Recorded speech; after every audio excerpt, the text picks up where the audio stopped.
அனைவருக்கும் வணக்கம். நான் பிரபாகரன், ஜோதிடர். இப்போ நான் என்ன சொல்ல போகிறேன்னா, லாட் போட்டிருக்கோம் லக்கணம், அதிலிருந்து 9ஆம் இடமோ 7ஆம் இடமோ சம்மந்தப்பட்டால், அதாவது அந்த அதிபதிகள் சம்மந்தப்பட்டால் கருத்தில் கொள்ளுங்க.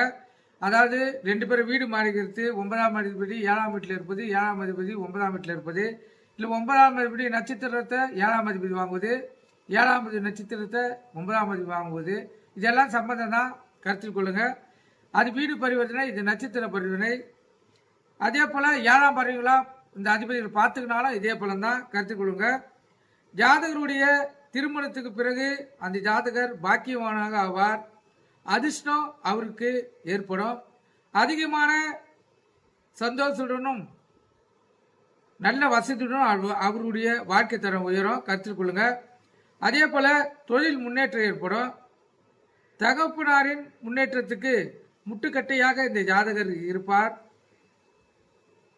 9ஆம் இடமும் 7ஆம் இடமும் இருவரும் பரிவர்த்தனை பெற்று அவர்களுடன் இந்த 5ஆம் அதிபதி சம்பந்தப்பட்டால், 5இல் ஒரு பாவகிரகம் இருந்தாலோ ஜாதகன் காதல் திருமணம் செய்து கொள்வார்.